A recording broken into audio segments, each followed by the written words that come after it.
Welcome back everyone. नमस्ते सभी को। आज घटस्थ योगा श्रृंखला महर्षि घेरंट में हम योनि मुद्रा के बारे में जानने के प्रयास को प्रारंभ करेंगे। वास्तव में यह मुद्रा हठ योग की क्रिया नहीं है, यह तो नाद योग की क्रिया है। योग में इसका एक दूसरा नाम भी है जो है षणमुखी मुद्रा। षणमुखी मुद्रा का अर्थ होता है 2 कान, 2 आंखें, मुंह और नाक, इन 6 अंगों की एक विशेष स्थिति। षणमुखी मुद्रा में यह सभी अभ्यास किए जाते हैं। काकी मुद्रा के माध्यम से प्राणवायु को अंदर खींचना होता है।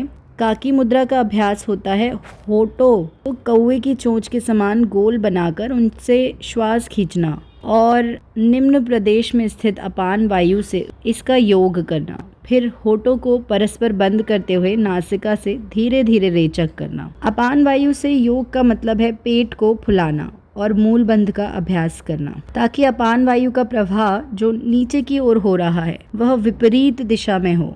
चलिए अभ्यास का क्रम समझते हैं। सबसे पहले सिद्धासन में बैठकर षणमुखी मुद्रा का अभ्यास करना है, अर्थात होठों को काकी मुद्रा की अवस्था में लाकर श्वास अंदर लेना है पेट के अंदर, और पेट को वायु से एकदम भर देना है। और उसके बाद मूल बंध का अभ्यास करना है, और मूल बंध में रेचक करते वक्त हम एवं सो की ध्वनि करते हुए रेचक की क्रिया करनी है। जिस समय षट चक्रों में ध्यान को ले जाते हैं उस समय अंतर कुंभक का अभ्यास होता है, और चेतना मूलाधार से स्वाधिष्ठान और फिर मणिपुर और फिर अनाहत और फिर विशुद्धि से होते हुए आज्ञा तक जाती है।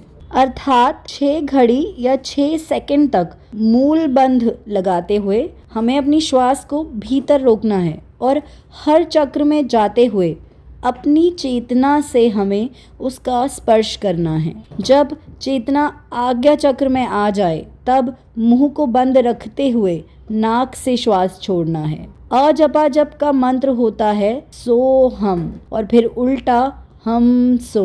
इस मंत्र का मानसिक उच्चारण करते हुए रेचक क्रिया करनी है।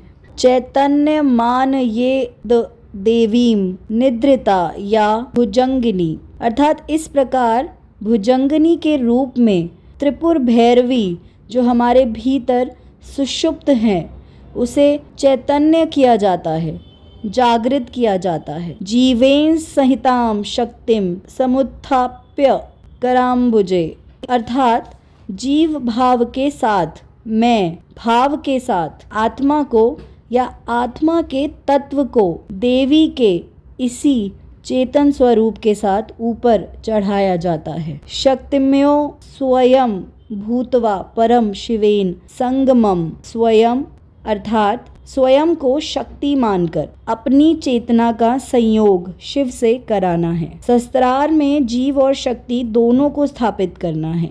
नाना सुखम विहारम च चिंतयेत परम सुखम, अर्थात इस अनंत आनंद की स्थिति में ध्यान करना है। सभी प्रकार के सुखों का अनुभव करते हुए परम आनंद की स्थिति पर ध्यान करना है। यहाँ तक सुनने के लिए धन्यवाद। अब कल जारी रखेंगे।